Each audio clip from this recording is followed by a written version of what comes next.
Well, Razorback fans, I know that some of you are pretty upset and pretty disappointed by the Razorback baseball news. And no, nobody got hurt. Don't worry. It's just a matter of who you're actually playing in a baseball game and permanent games in the SEC. So let's talk about it on today's Locked On Razorbacks podcast. You are Locked On Razorbacks, your daily podcast on the Arkansas Razorbacks, part of the Locked On Podcast Network, your team every day. And welcome into the Locked On Razorbacks podcast. I am your host, John Nabors. I'm also the host of Out of Bounds. You can catch every weekday afternoon from 1 to 4 on 103.7 The Buzz and 103.7thebuzz.com. Today's episode is brought to you by PrizePicks. Go to prizepicks.com/LockedOnCollege and use code LockedOnCollege for a first deposit match up to $100. It's daily fantasy sports made easy. Hope everybody's having a wonderful, wonderful Friday, as I know I didn't record a podcast yesterday, but we're going to have a bonus episode of recording on Saturday morning dealing with the Arkansas and Auburn game, a crossover with Zach Blackerby of Locked On Auburn. But I've been traveling. I'm actually in Fayetteville right now doing this podcast inside of my hotel room.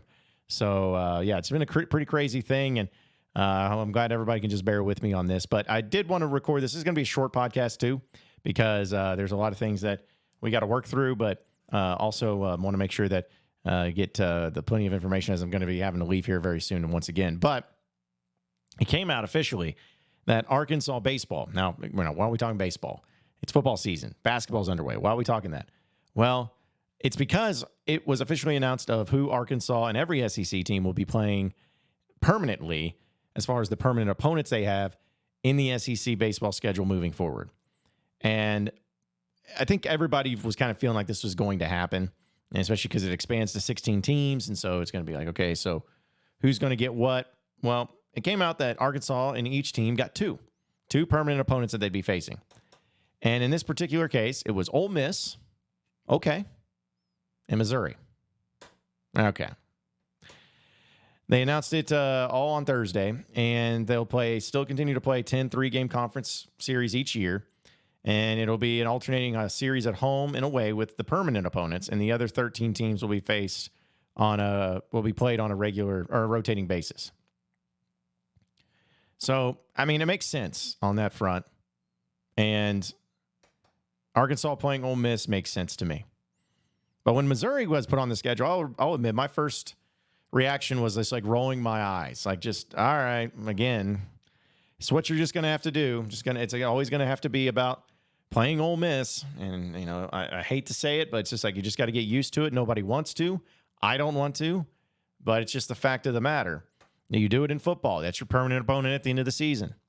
And basketball doesn't matter really as much, but it's still something to where, you know, you have the three, I guess, right now, permanent opponents each and every year.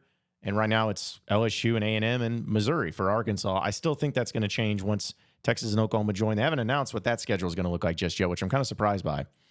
But still, it's like you get Missouri. And a lot of people really took issue with this, got mad about it, frustrated about it, said this was dumb, this was annoying, this was frustrating, all of that stuff. And so I kind of looked at it as, yeah, I get it. Nobody wants to play Missouri. Nobody wants to have a permanent opponent against Missouri. No one likes Missouri. No one wants Missouri. It's fine.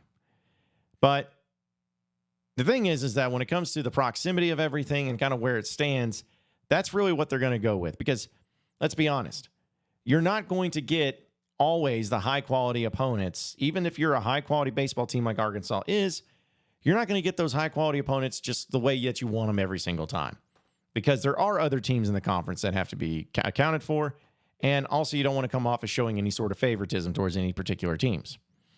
You know, they may do that in football, but in basketball and baseball, there's really no favoritism. Because basketball, you play everybody in the conference anyways, at least once.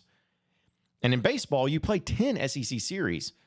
And so up until this year or this upcoming year or next season, 2025, up until then, it's like you were pretty much playing every team in the conference because you would have 10 conference games and you take yourself out of it.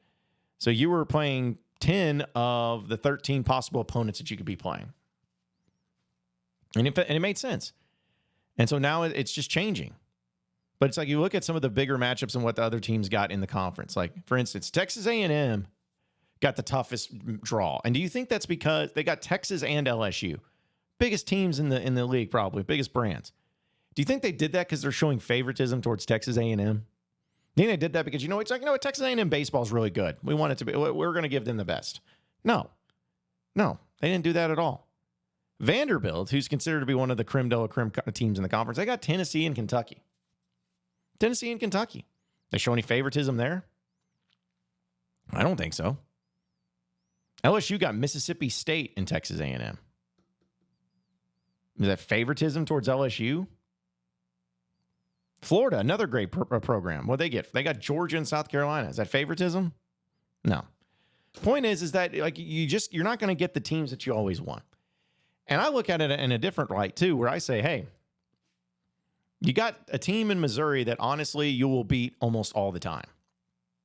If there was a Vanderbilt version of SEC baseball, like SEC football is, Missouri is it. They don't care about baseball. They don't fund baseball. They don't like baseball. They don't give a rip about baseball. In fact, I saw something that like the attendance numbers when Arkansas was there, like this past year or the year before, I think it was like one game they got over 1,000 people. Like they just don't care. So I look at it as, hey, it should be an easy series win each and every year. So it should be. Not saying it will be every year, but it should be. And I'll take that over having to play an additional tough team. And let's be honest too. You're going to have 8 different series to play each and every year. So it's not like you're going to have to wait forever to play some high-quality teams. Like, oh, we wanted Texas and we wanted LSU. Well, odds are you're still going to play them. Same year. Same years. And you're going to play them often.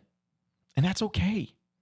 So listen, I'm the first one to always get a little triggered anytime Missouri starts coming around and starts saying, oh, we're this, we're that. I'm one of the first ones to stand up and be like, you guys are dumb.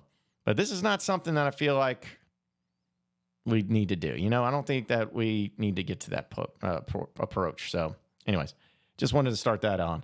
We'll talk about some of the Razorback basketball signing day news here in just a segment, folks. We spend a lot of time talking together, you and I. We get fired up together on wins and losses, who starts and who sits, and I'm thankful for the connection that we have. And today, I want our chat to be a little bit more personal. I just learned that you can get a 1-year supply of ED medications. You realize what that means? Bring on extended travel, bring on the next natural disaster, or supply chain issue, you are covered, my friend. You don't have to worry about whether or not you can refill your generics of Cialis or Viagra, and this is possible because of our friends over at Jace Medical. Go online right now at jacemedical.com to receive your 12-month supply of your daily medication, and remember to use promo code LOCKEDON at checkout for a discount as well. A verified customer had to say this about Jace. I am thankful for this service. Supply chain issues caused me to cut pills in half and to have it. I ordered most of my daily meds with a year's supply. I also ordered an antibiotic kit. Feel secure now. Prices are lower than local pharmacies. I highly recommend this for everyone. So if you or someone you love need that peace of mind by having a year's supply of daily meds, go to jacemedical.com.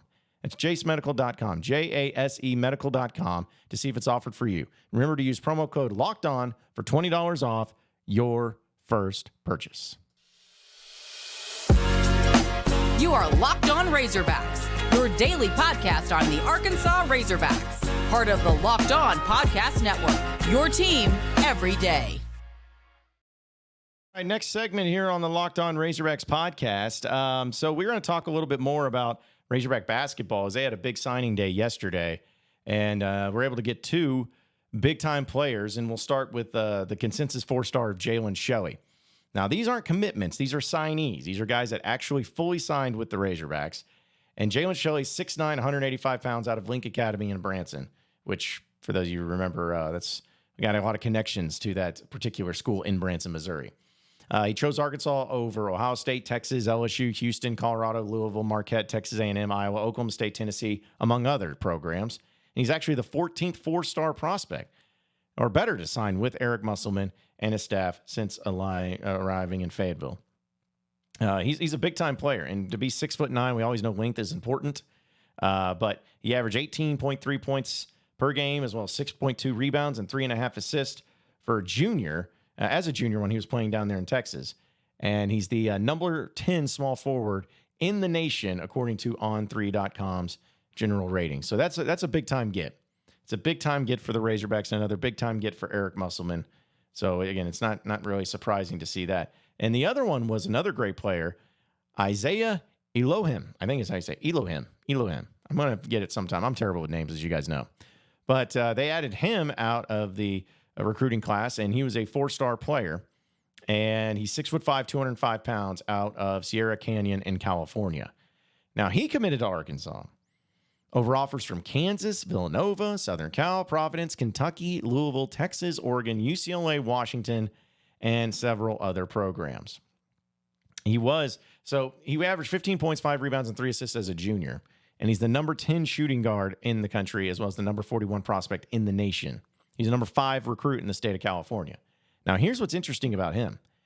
He was rated a 5-star recruit and the number 2 overall prospect in the nation, and the number 2 small forward going into his junior season. But a knee injury limited him and his stock. So you're talking about a guy that, if it wasn't for an injury, Arkansas would have just signed the number 2 overall prospect in the nation. The nation, bona fide 5-star. But because of an injury, it held him back. So, what does that mean? Does that mean that he's just a 4-star? Does it mean he's a 5-star? I don't necessarily know where he ranks, but I will say it kind of gives a vibe of, if you guys remember Nile Davis. Nile Davis as a player for Arkansas, running back, he kind of went through something similar where he had an injury. And I think it was after it was either his junior year or his senior year. But either way, a lot of people felt like he was going to be a 5-star running back. And when he got that injury, he ended up dropping only down to a 4-star running back. But people kind of backed off of him because of that injury or because of whatever reason. And we saw how good he ended up being when he was healthy. He did have to deal with injuries a lot as a Razorback, but still a really good player overall. And I think that you're probably going to see something similar when it comes to Elohim, because I feel like he's a big-time player that just because of the injury, it bopped him down a little bit. He will be great. He will be fine. It will be solid, but we're just going to have to see him in action. But it's still some really good signings. And we know that Eric Musselman's always going to get that transfer portal going, so we won't have to worry about that. But still some really big gets for the Arkansas Razorback basketball team, and can't wait to see what these guys end up once they get there on campus. And we'll talk about some actual basketball, as Arkansas will be playing a game tonight. Here in just a segment, folks, I got to tell you about Prize Picks. It's the largest daily fantasy sports platform in all of North America. They're the easiest and most exciting way to play daily fantasy sports. And it's just you against the numbers. So instead of battling thousands of other players, including pros and sharks, you pick more or less on 2 to 6 player stat projections, and you can watch the winnings roll in. Prize Picks is the most fun that I've had, up to winning 25 times my money this football season. And now I can also play during the basketball season too. All you got to do is select 2 or more players, pick more or less on their projected stats, and place your entry. It's as simple as that. It's as simple as that. And they also have been having some really great deals, like, for instance, the reboot policy. But so that your entries can stay in play even if one of your players gets injured. For football and basketball games, you have to have, if you have a player that ends up exiting the game in the first half and does not return in the second half, that player is rebooted. And Prize Picks is the only daily fantasy sports platform with an insurance policy. So you got to check them out today. It's the greatest thing you'll ever do, and you won't be disappointed, and you'll have a lot of fun while making a lot of money. So go to prizepicks.com/lockedoncollege and use promo code lockedoncollege for a first deposit match up to $100. Again, go to prizepicks.com/lockedoncollege, use promo code lockedoncollege for a first deposit match up to $100. It is Prize Picks, the daily fantasy sports made easy. You are Locked On Razorbacks, your daily podcast on the Arkansas Razorbacks, part of the Locked On Podcast Network, your team every day. All right, so final segment here on the Locked On Razorbacks podcast. Arkansas is going to be facing off against Gardner-Webb in Fayetteville at Bud Walton Arena, which I'm laughing about it, not because of, like, I'm not taking the opponent seriously, because I always do, but I'm laughing about it because of just knowing how Eric Musselman handles games like this, and knowing that he's still going to make sure he has his team's attention and pushing them to a whole new level. Like, it cracks me up how he's able to do that. And this is going to be a game that he's going to be pushing his team to a whole new level. And be like, listen, they've played Gardner-Webb a few times, which is actually Arkansas's 2-0 against them. I thought that they had played each other a lot more, but they most recently came an 86-69 victory for the Razorbacks back in the 2021-2022 season. And Arkansas has also won 35 consecutive non-conference games at home since Eric Musselman has taken over. And Arkansas is 61-9 at Bud Walton Arena since Eric Musselman's been there. 61-9. So that's pretty incredible. So, there's nothing too specific about this game as far as what's you think's going to break down and all of that. It's just a matter of continuing to grow.